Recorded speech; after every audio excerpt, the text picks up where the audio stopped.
to start off by introducing myself. My name is Einsweiler. I come from a firm in Austin, Texas called CODE-STUDIO. We are a part of the grant team for the 4-county region here. We received a HUD sustainability grant. Jerry Royster snuck out of the room, but I'll introduce him when he comes back in. Our sustainability grant generated, as I recall, 60 work products, which if you're dying to find out about, you can catch up with Jan Brown, who has been culling together the whole list to hand in our packet to HUD at the end of the grant project. As part of that, of course, we've been working on this model development code for the region. It is mostly based on experience right here in Teton County. Experience with Victor, experience with Driggs, experience with the area in between the two towns, and experience really with the county as a whole in regard to rural regulation. So what we have here tonight, what I'm going to show off is something very close to what HUD will get as our final deliverable out of this project as the model development code for the Teton View region. It's important to note that each community is going to modify this code to fit it as best it needs. So this may not be the perfect whole hog code for Teton County. It may not be the perfect code for Victor. It may not be the perfect code for Driggs. It is a great resource for all of them, and the model will actually form a framework that lets you have a unified system of codes here in the county, which will help people who slip in and out across the county line into the cities to work. If you build in either place, you should be looking at something that looks fairly similar, etc. So part of the intent of this was to develop something which was best practice, but was also something that could be administered at the capacity level of the governments involved. And that means we're not expecting planning staffs of 20 with, a separate environmental planner and a historic preservation officer and this and that and the other thing. We're in fact expecting what you usually find here, which is it might even be the clerk who's issuing the permits. If you have a planner, you're lucky if you can afford the budget for that, etc. So this is a model code which intends to be more visual and therefore be easier to administer in the course of its use. I would like to take a moment and point out Jerry, just as he's taking a big drink.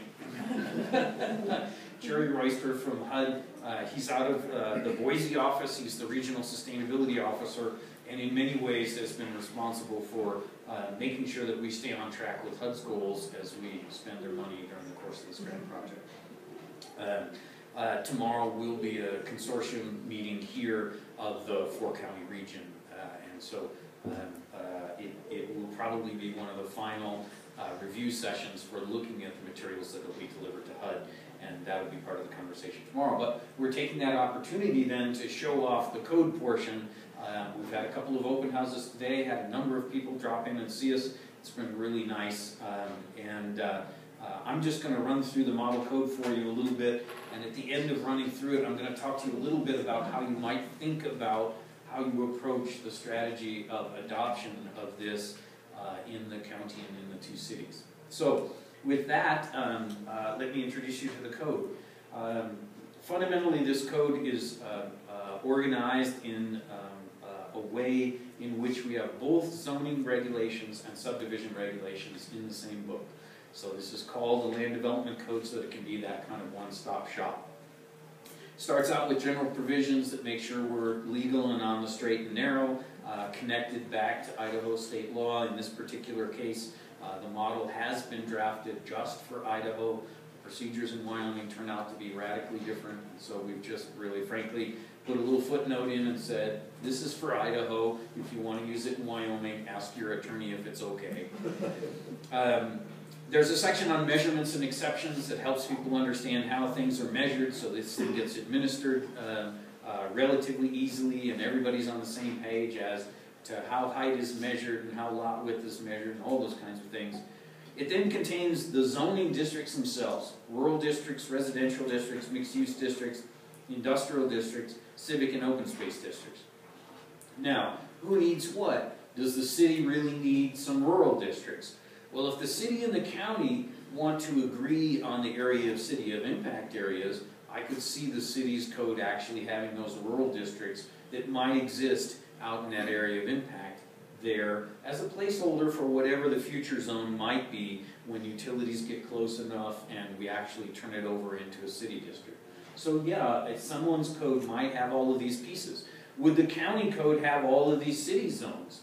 Well, the county actually has a lot of urban development in it.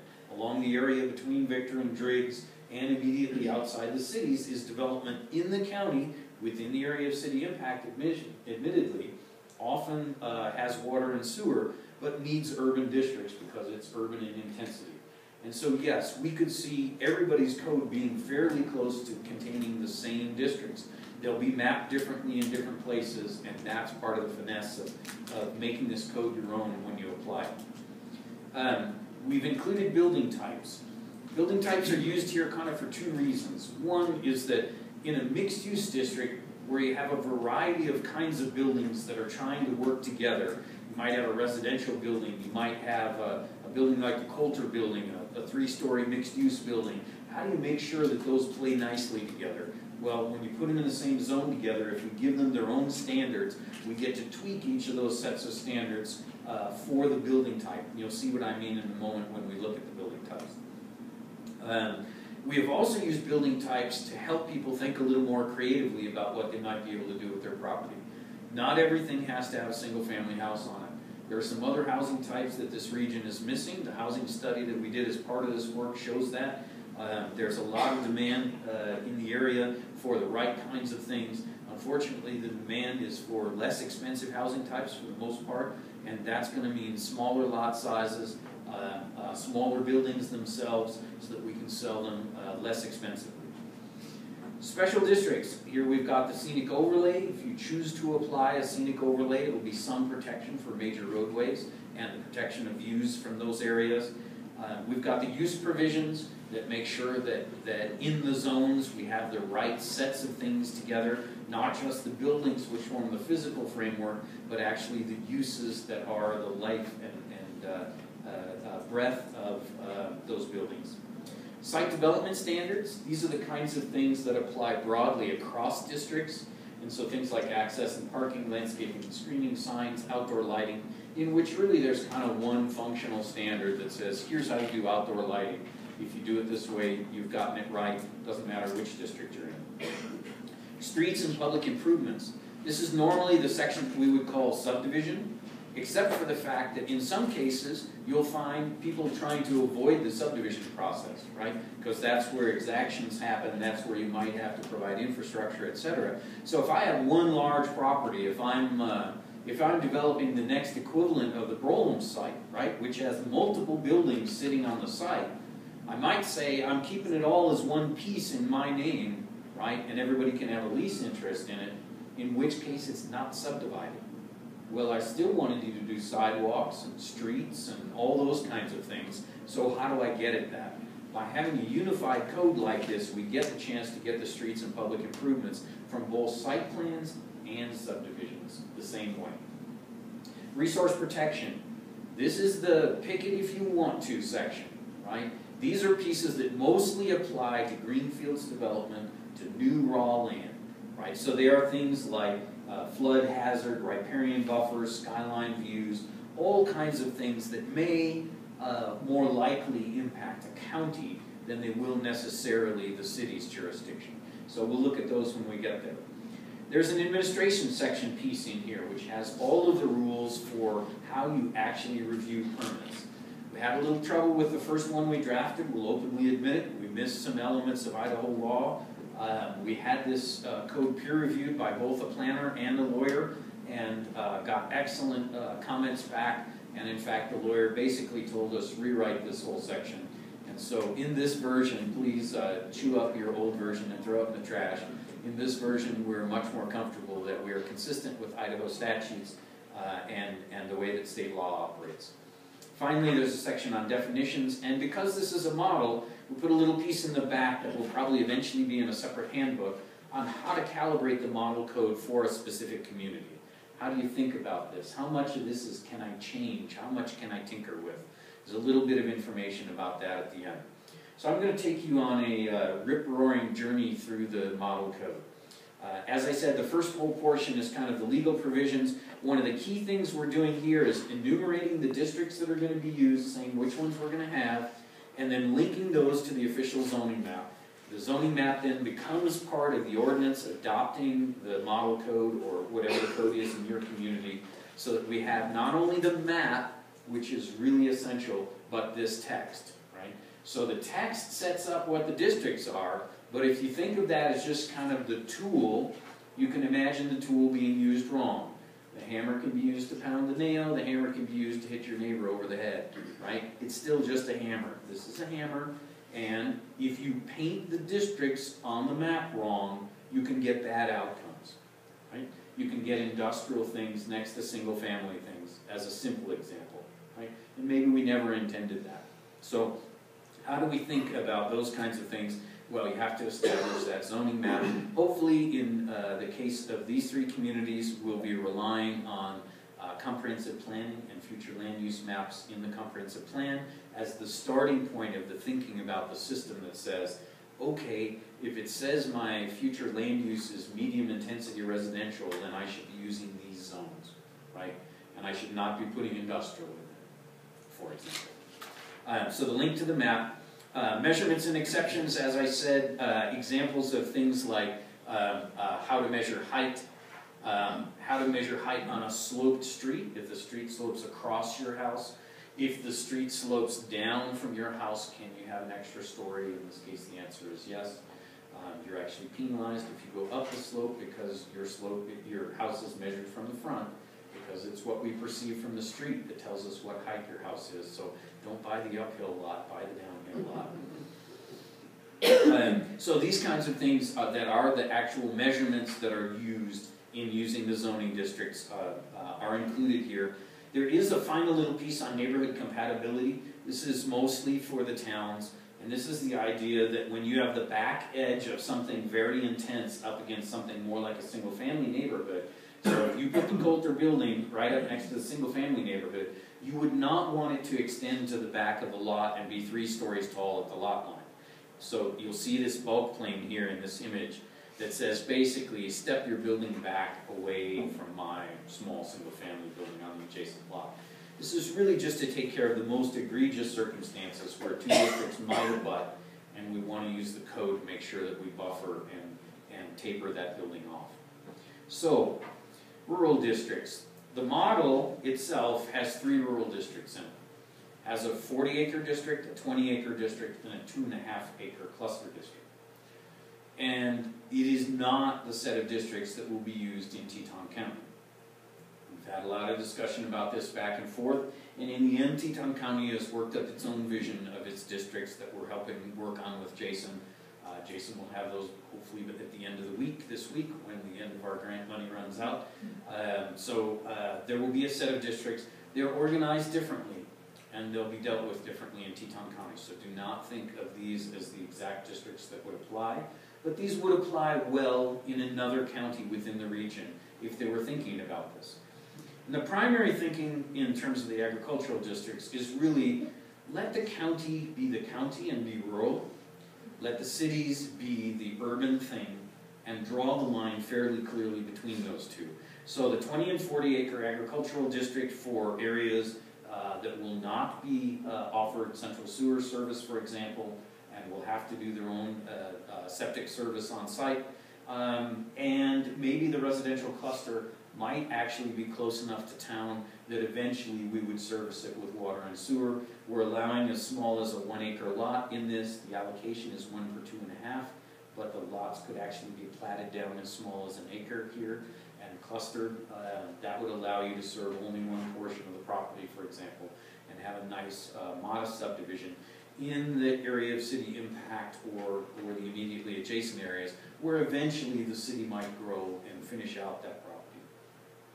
After that, then we've got some rules for how open space is dealt with. Then you move into the residential districts. Now in the residential districts we provide quite a variety, and part of this is because Victor and Driggs have 2 fundamentally different size districts. We have a 16,000 square foot lot, this is the largest one, a 7,000 square foot lot, a 5,000 square foot lot, and a 3,000 square foot lot. This is the most exotic one and the smallest one. Not certain that it goes on the map right now today. Might be something that only comes forward through developer application in the future. But the 3,000 square foot lot single family district allows for some of the smaller housing types that you guys are seeing pressure for right now. It would allow you to do more modest scale housing in some portion of the community. It's most appropriate in our minds for this idea to show up in support of the Main Street area, walkable to the Main Street area, so that the commercial and the residential are right close together. I think the 3,000 square foot lot cluster, you know, kind of put way out on the edge of town doesn't make a whole lot of sense. That's just small houses on the edge of town. It's not supportive of the downtown. It's not accomplishing other of your planning objectives. After the single family districts, you get multifamily districts. And those allow all the way up to apartments. But let me show you how one other piece of this works. Let's take the 7,000 square foot lot example. In this case, let's look at a couple of things. One is, this is not just a pure single family detached house district. In fact, there are 6 housing types allowed in this case. They range all the way from that detached house, a backyard cottage, meaning an accessory unit that could be to the rear, a cottage court, an arrangement of small houses around a green space that I'll show you in a bit, 2 kinds of duplex side by side and back to back, meaning one in front of each other on the lot, and an attached house, which is really a side by side duplex with a lot line in between so each side can be sold, not just rented. And when you look at these housing types, I'm going to skip ahead for a moment. Have to go back to go forward, I apologize. But we're going to go back to the table of contents and jump forward here to the building types. And when you look at one of the building type descriptions, here's an example, the backyard cottage, for example, you'll see the districts that this building type is allowed in. You'll see that many of the standards come from the district itself, right?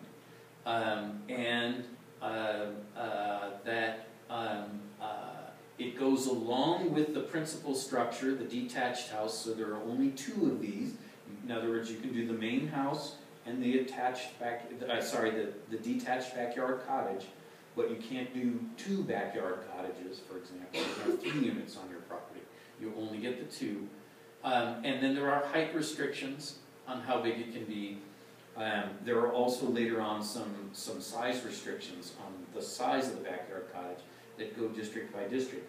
But each of these building types is here to try to encourage you to think about, maybe I want to do a backyard cottage, but maybe actually I prefer to take 3 lots that I own, or a single parcel big enough for 3 lots, and instead of building 3 single family houses, which perhaps are allowed 3 backyard cottages, in which case I could have that kind of 6 units, 3 big houses and 3 little houses. I might actually choose to do this court instead and arrange a set of houses around a central green space. It takes a ½ acre of space to do this, but if you happen to own a ½ acre, you can do more than just 1 house. You can do this set of smaller cottages. These are controlled in height. They're only 1½ stories tall, 24 feet maximum, so they're not as tall as a main house would be, and that's why we're comfortable with putting them interior to the lot. So this is just an idea where we're trying to encourage maybe some of these alternative building types. It may not be that the side-by-side duplex is anything new to you, but in some cases people are surprised to see the back-to-back duplex. You'll see on the right-hand side of the picture an example. It's a great idea where basically you can set the garages in the center between the 2 units. There's no shared wall of habitable space. There are shared walls, but there's no habitable space that butts up against each other. You'll actually find some of these today. There's a couple just east of the airport here in Driggs. So there are some good examples of these around. Where you have these deep lots that you guys have in this area, this can be a really good model for actually adding a whole nother structure onto the site. Provided you have enough space to get past the main building and get back and garage service The back-to-back duplex might be a good example of something that could come in the future in your single-family neighborhoods. Still a single-family housing type, right? It's not multifamily. It is 2 attached units, but they are for single-family purposes. The attached house, the main difference there is that lot line that ends up running right through the building and allows you to sell each side separately, right? But otherwise, the building is really no different than the standard duplex. That just sits on 1 lot instead of sitting on 2 lots. Fourplex, something you'll probably be familiar with. Again, a good model in intensity. The more units we can build of modest intensity like this, the more likely we are to get local people to be the builders of this housing and not the out-of-towners who have to come and build a big project. Right? This is multifamily for a modest scale.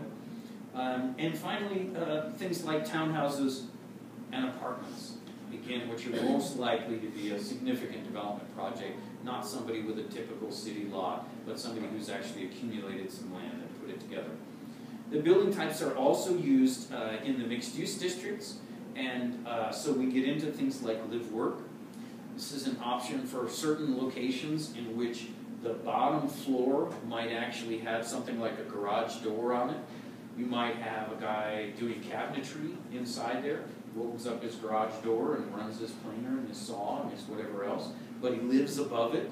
Right? And so in this instance, he can buy a single structure and run his business and have his home. And yet it's an attached structure, so it's much lower cost than actually having to go out and buy land and have a significant property somewhere. It's also much less expensive than having to buy his shop in one location in an industrial area and his house in another area. So by combining those two, we can get this live-work setting. It's not for everybody, but it is a good model for some portions of the community. The shopfront house is an idea that happens many, many times in which older single-family structures, especially near to the downtown, often become the doctor's office, the chiropractor, the print shop. You've got one in this town that's a print shop in a house. You know, you can do all kinds of things that are commercial businesses in a house. That's really all this is. The shopfront house is just the notion that lots of times we zone houses commercial, and it's okay. There is a Parks and Recreation District for active places because they have different needs. They have lighting and other kinds of things. And a Conservation District. This is for places that are already in conservation. So conservation easement is in place for city, state, federally owned conservation lands with really no development rights associated with it. This is not something that's ever going to become a residential subdivision or a commercial area. This is something that's going to stay in conservation. It might even be as simple as designating something like a golf course within a development that actually has an easement in place on it for something like conservation to make sure that there are no development rights associated with it, right? So the building types I've already shown you a bit. I just want to show you that there is a matrix of all of the building types at the start of the chapter. You can see which ones are allowed in which district. So if you actually came to town because you're a townhouse builder and you want to see which districts I can build a townhouse in, you could start here at the building type page instead and say, oh, townhouses. Well, those happen to be allowed in the RM2 and the RX and the CX district. Okay, where are those? You could go have a conversation with the planner about where on the map those are and go look for property in those areas to build your townhouses. Or look to rezone to that district if you were trying to build townhouses in an area that wasn't yet zoned for it. I've showed you the building types, so I'm going to scoot through that section fairly quickly here. In addition to the actual building types are some building elements. These building elements apply really more in the urban environment than they would in the rural environment.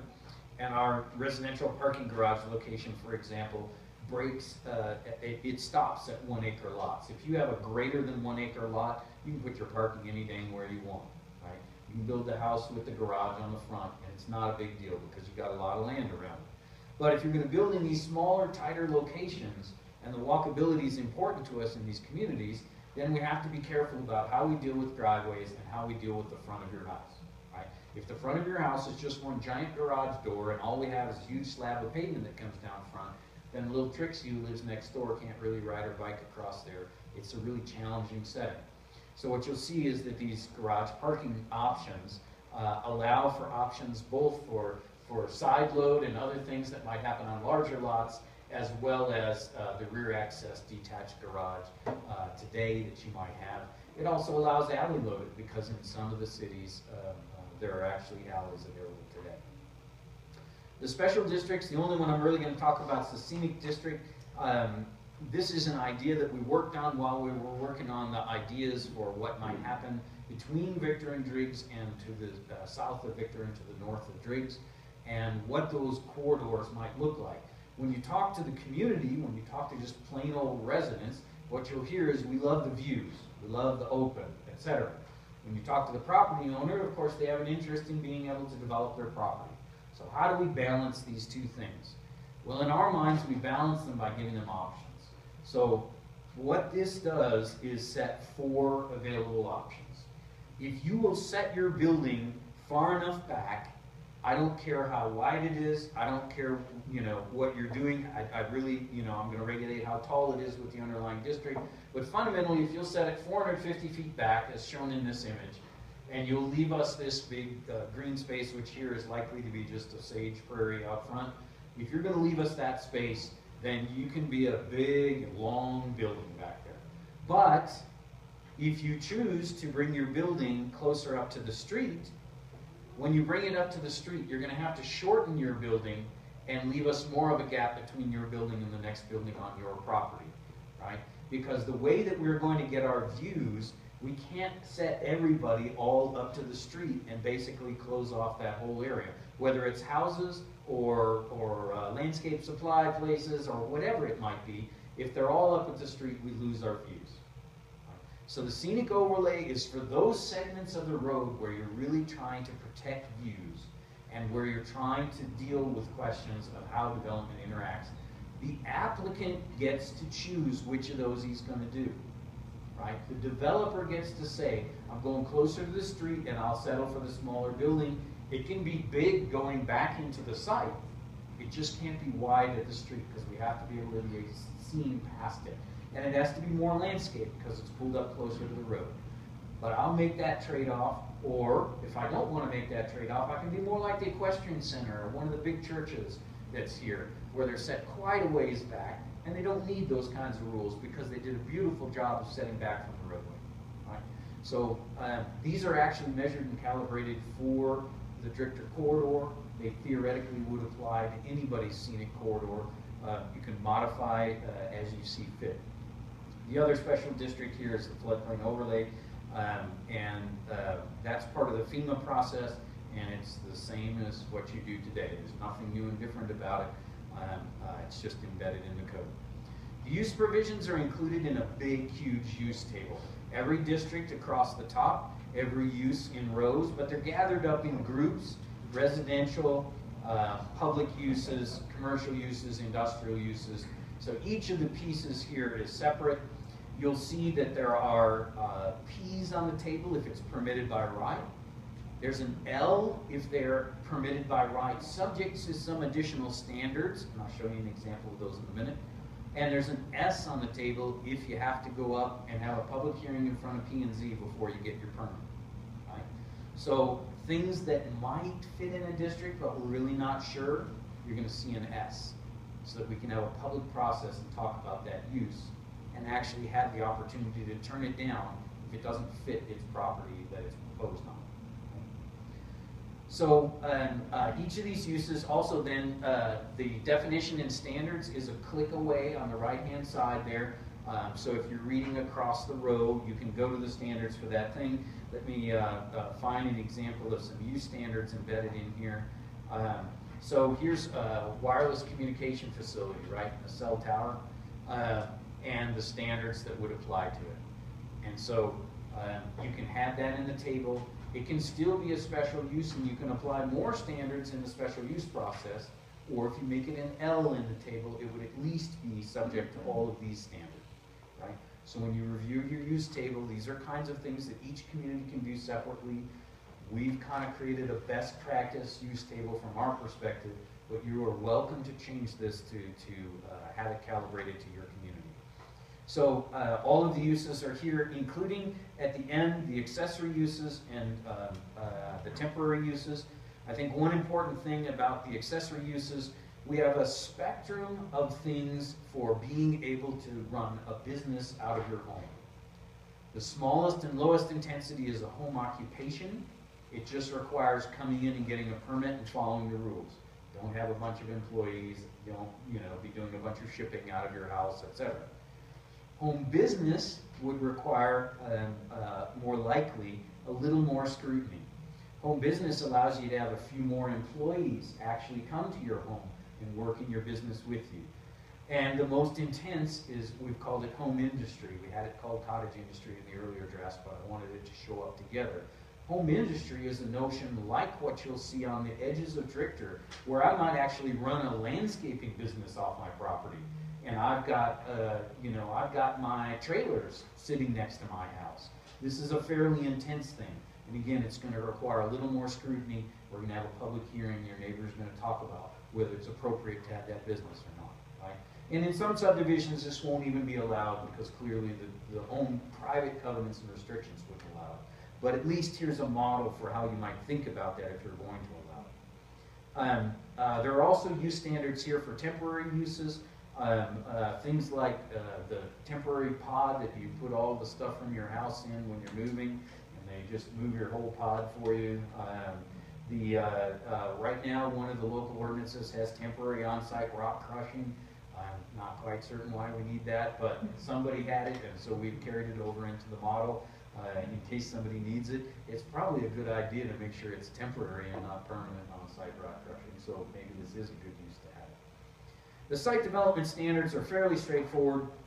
There are parking standards in here. Included within the parking standards are actually rules for bicycle parking. We believe that bicycles are going to be a growing use in this region, and we want to encourage you to make sure that you have adequate bicycle facilities available. In addition, then, there's landscaping and screening. This is where you'll find the buffers that exist between districts, right? We're not going to buffer an industrial building from another industrial building. We're going to buffer the industrial district from the surrounding single-family area, for example. So this runs sort of proposed, your zone and the adjacent zone, which are you doing? And you can see no buffers are included in lots and lots of places, right? So if it's like to like, if it's the same thing against the same thing, you normally don't have a buffer, right? So we're really just trying to catch those questions where there's a significant difference in between them.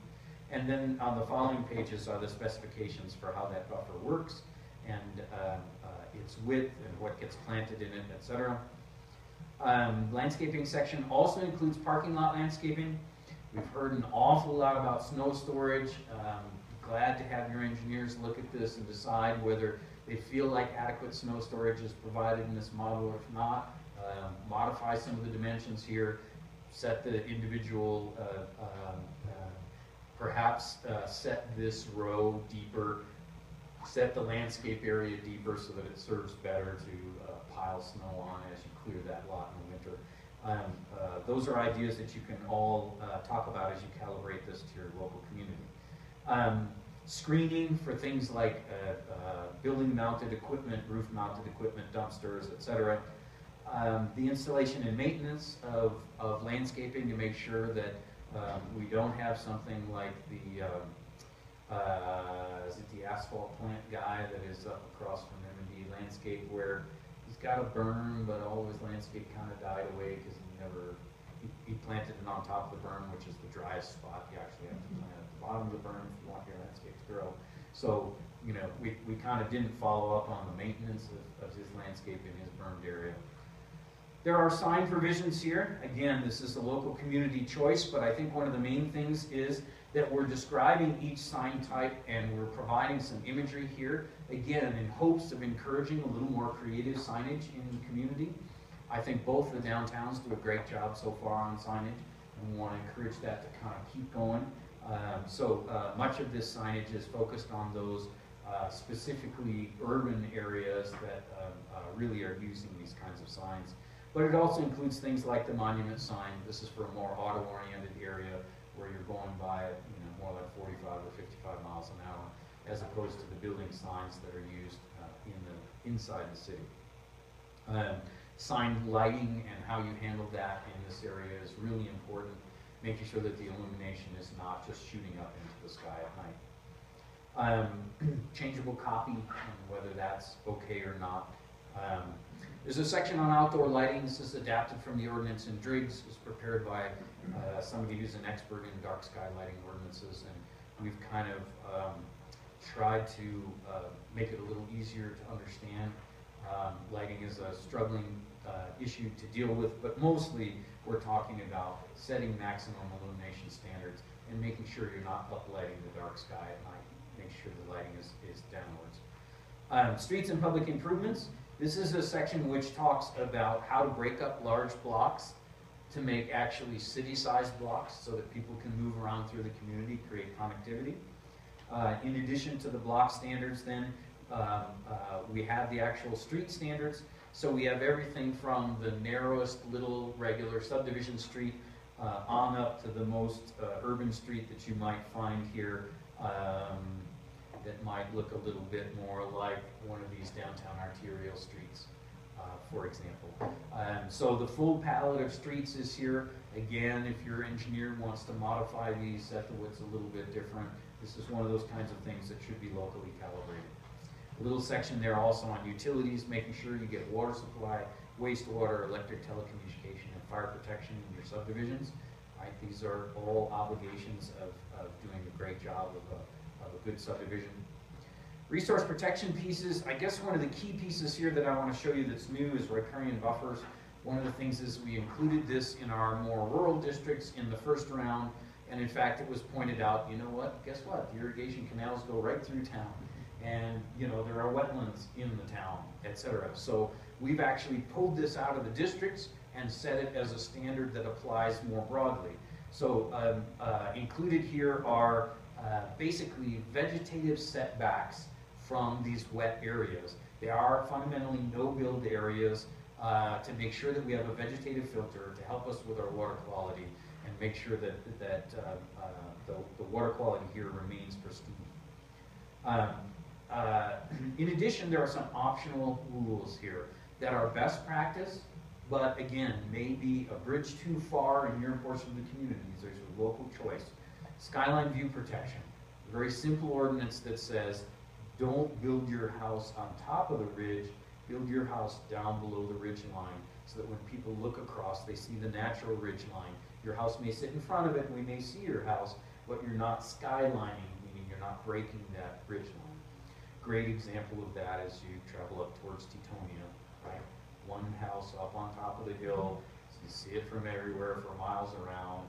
Wasn't there possibly a place on the site somehow that we could have developed that without it, with still great views, but without it having to be on top? Steep slopes, this is for areas of 25% grade and better. So this is really steep. And it's really fundamentally says, don't build on it. If you have to build on it, it's your only choice. Here's how you manage things like the retaining walls and the road cuts and other things that are associated with it. Grading requirements. One of the intriguing things that happens is in an area like this, you often find speculative grading. Someone who's going out and making a site ready for something he thinks he might or she thinks they might sell it for, right? I know this is going to be a used car dealer right here, so I'm going to flatten out the whole site, clear off the vegetation, etc. We don't want that kind of activity happening before a permit comes in for whatever the thing is you're going to build. We want you to only disturb the landscape associated with whatever the thing is you're building. We don't want you speculatively grading. So here's a very small provision that basically says, if you're not in for a permit, you're not grading. Very simple connection. Vegetative management, at the time of new construction, take out the invasive species on your site. There's a state of Idaho list of invasive species. You know, these are not supposed to be anywhere on your property. Get rid of them. So this is a piece. It allows for, if you have a huge invasive species problem, it allows you to do a management plan and deal with that over time. But fundamentally, this says clear out the invasive species. Wildfire hazard mitigation. This is really forested areas. This is what they call the wildland-urban interface, right? This is where a house or some other development is in the midst of the forest, and we're worried about it burning. And so we set rules for zones as you come closer and closer that make sure that things close to the building are non-combustible. And it's a fairly simple provision here. There are much more sophisticated versions of this, but again, one of those things that we want to make sure that people do simply. Some fencing standards for making sure that we don't fence in some huge area for our dogs to play in. You know, really, can we just have a modest area that gets fenced in? There's a lot of wildlife that moves through this area, and can't we let them move freely through the area? Wildlife feeding, probably rules you already have. It's about bears and moles, other kinds of things. And the habitat assessment that is applied in the county today is also included here. The notion of doing a habitat assessment and a plan. Just so you know, the administration can be boiled down to this one chart. It really is, if you're being asked to use this process, then here's what you have to do. Here's who reviews it, here's who decides on it, here's where the appeal goes, here's how the notice goes out. You can read the specific provisions later on in the chapter if you need to, but really fundamentally for most people, once you've shown them this, they'll understand how a procedure works. Instead of saying to them, you got to do a special use permit, and then you have to read all this legal language somewhere, you can just kind of show them the chart. You'll be taking a trip to see so-and-so, the administrator's going to review it first, and you get your approval from so-and-so. If you need to appeal, it'll go to here.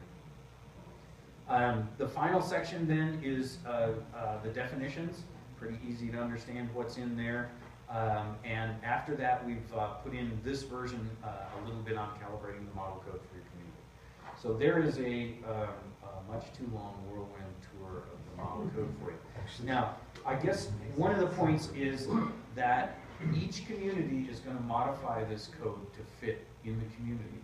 But fundamentally, you'll have the same chapter structure, you'll have many of the same visuals, you might even have the same districts, so that something can slip across the line between having been built in the county and eventually annexed by the city and be subject to the same standards, right?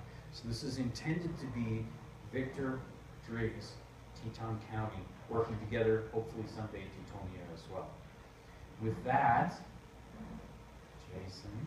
Our Planning and Zoning Commission has worked very hard since October in going through the model code and what's been provided from Lee. We've worked through several sections completely. We do have some reports of those sections that we've completed and what's looking to change from the existing code to the new code. Those are available on our website. They're also available on the back table here.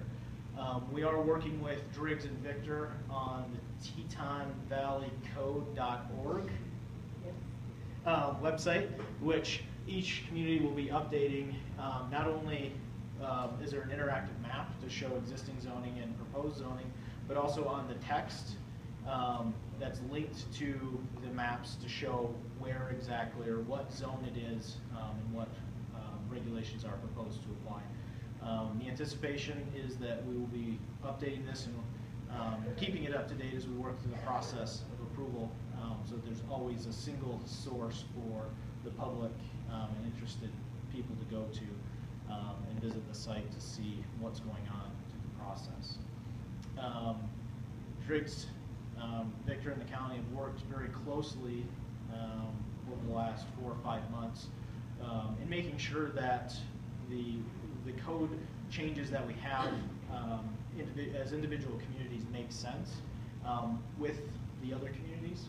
You know, the area of impact is one area where we all need to work together, and we're anticipating that with this new code, this area of impact will be able to work really well together with having similar procedures and ordinances and zones transitioning from the cities to the county.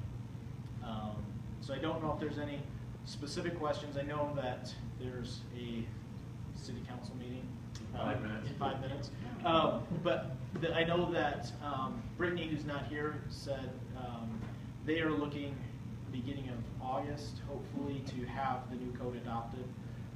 With the county, we are hoping to start the public hearing and public outreach procedure by the beginning of July. We'll see where it goes from there. And one small clarification, that's with some of the mapping within the city limits only and not area of city impact. Correct. Which will be kind of a second step. Correct. Yeah, the plan is to have the city and the county work through the processes and then come back to the table and talk about their area of city impact and update the agreement there as well. So some of the concepts that were talked about today are very urban oriented, and so some of them will not necessarily be applying to the county. I think Lee mentioned that, but I know sometimes we get concerned when we see things about build two lines in the county. A lot of the things are urban concepts that apply to the downtowns, the city portions, and not necessarily to the large lots in the county.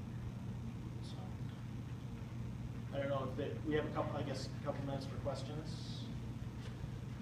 Gary? Did I didn't like the 2010 2.5?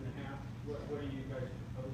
So the county has worked on developing character areas or character zones based on what the character of the property is, as opposed to just strictly the proposed density of the property. We have some unique instances in the county where two properties are right next to each other, and one is zoned A20, one lot per 20 acres, and right next to it is one lot per 2.5, or one house per 2.5 acres.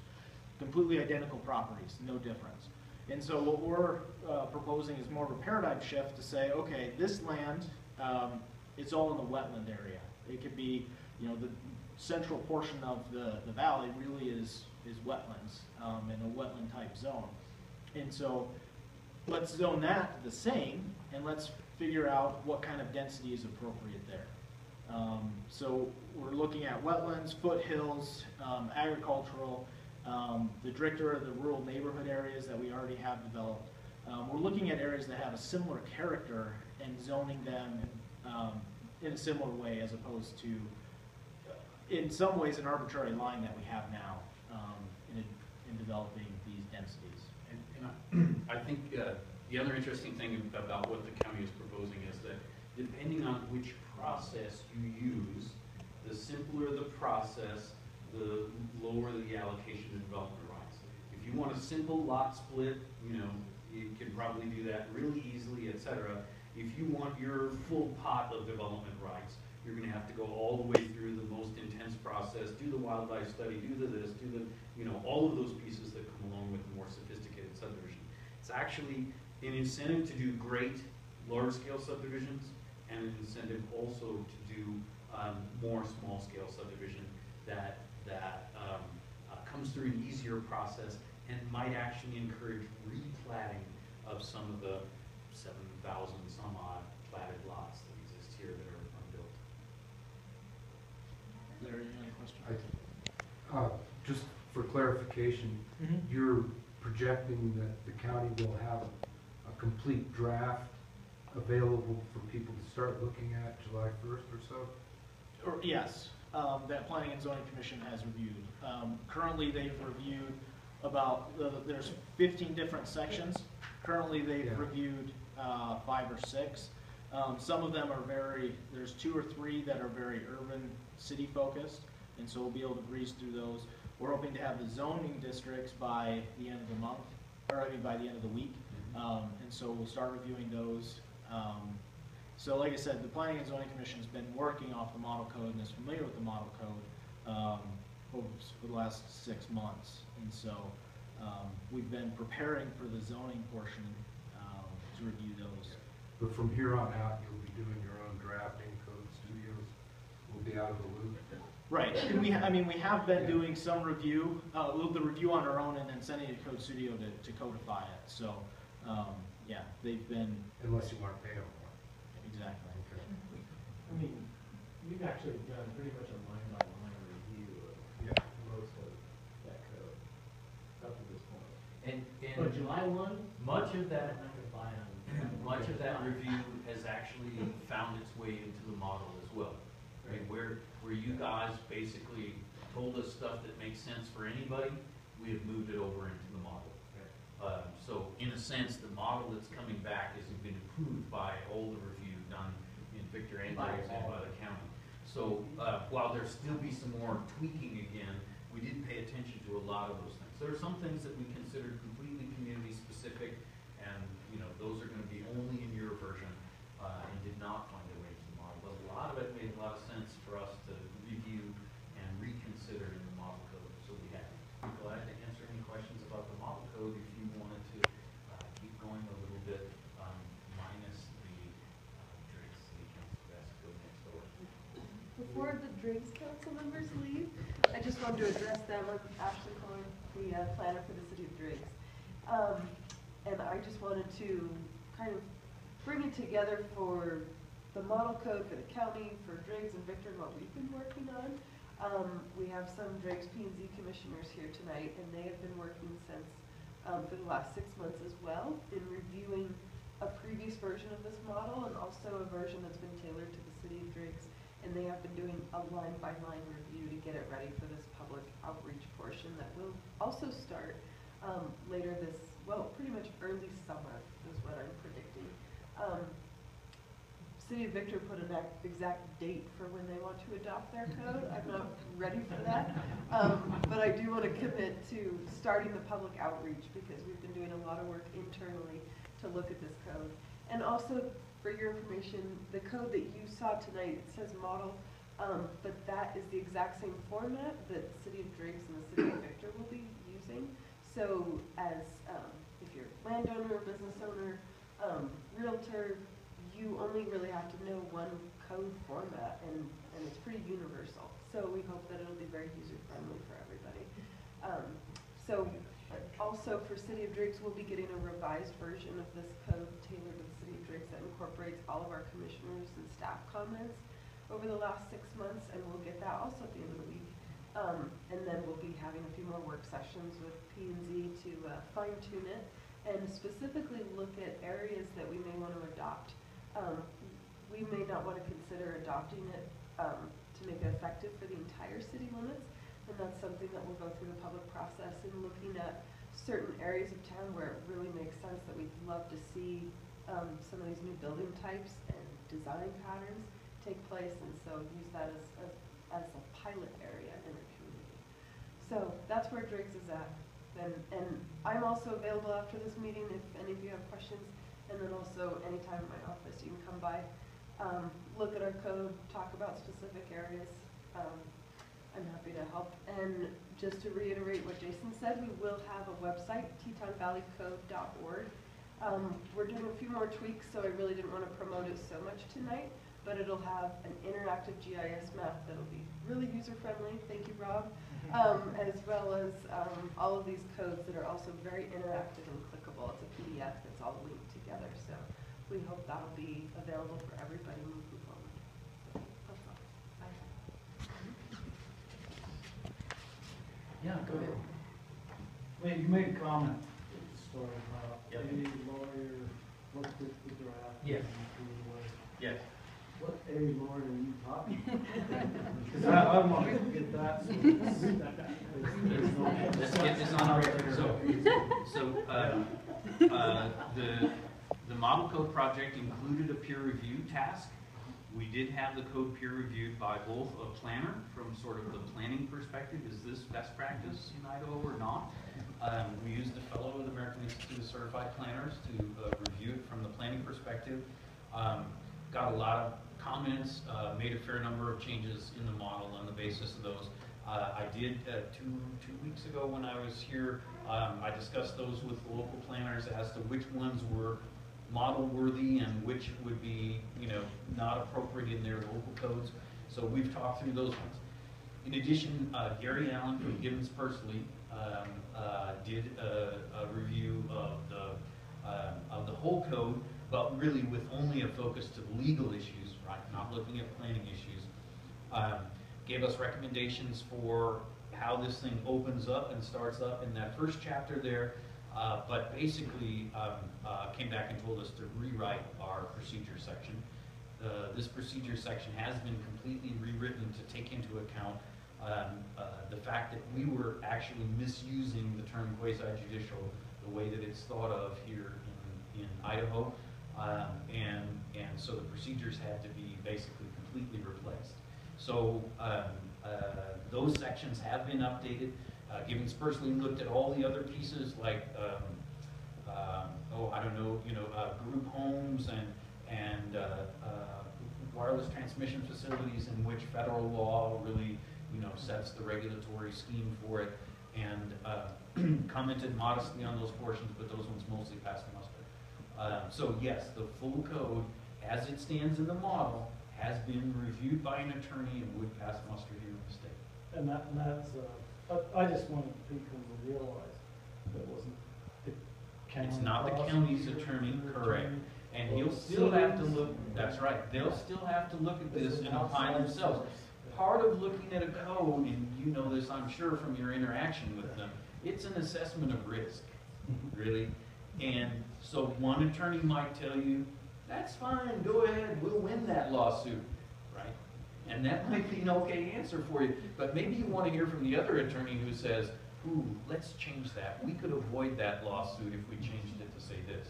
So it's really a balancing of risk. There is now nothing blatantly illegal in the model code. Is it riskier than you may be interested in your community in regard to some portion of it? It might be, and that's what your local attorney has to determine. So they definitely have to continue to be involved in your localized version. But with a straight face, I can now go to say any community, you can adopt this and it will be considered legal in the state of Iowa. Not in the state of Wyoming. Other questions about the model as it stands in its slightly improved form? One little piece of news which we really just got squared away today, we are going to be able to provide what's called a seat license. We'll be able to provide a year's worth of access to the software that we did this work in, so that staffs on all of the various staffs can actually do this work themselves with the latest software, so that you won't have any problem with compatibility and some of those challenges. So you'll be able to share the file back with us if you have some problem with it, etc. So that was great. But a year from now, because this thing is going to be a living document Yes. for a long time, how do we get access to that software? Well, I think that's going to be up to each individual department to see whether it's worthwhile to continue with that software or transition to a different type of software. I would imagine each department may handle it a little bit differently, each community may handle it differently, with different priorities, but.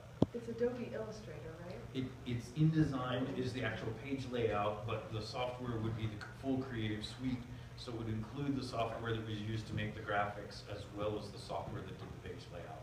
So the word processing and page layout is in InDesign, and the creation of the graphics and things occurred in some of the other elements. It also gives you a great copy of Adobe Acrobat to let you manipulate the final PDF files. So that will be, it's a monthly seat license if you wanted to keep it up. It's not crazy expensive. It actually licenses 2 machines at a time, so you can have it on a laptop and a desktop. It is the state of the art in the software. Whether you chose to continue with that, as Jason says, is your own choice. You could choose to have it in only one community and pay each other to use it. I'm sure you can figure this out if cost turns out to be one of the objects here. So. Other questions about the model as it stands? I am pleased to have worked on this project. A lot of you have been very, very patient with our firm and with the whole process as it goes along. I'm fundamentally happy with where we got to. We're going to try and help the planners make this transition of the model code to your own specific codes as easy as we can, but there's admittedly still work to be done. We didn't get to the point where you're adoption ready. It would have been great to have gotten to that point, but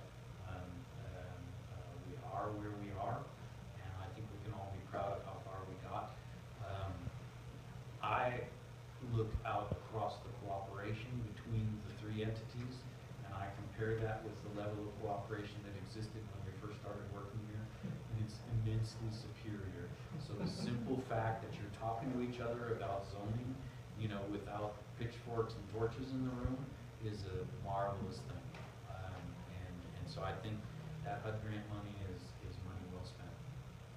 So thank you all for having us tonight, and best of luck as you move forward with this. You might end up seeing me again in the area, you never know. I've enjoyed it so much, I'm bringing my wife back for vacation in June, so we appreciate that. Thank you.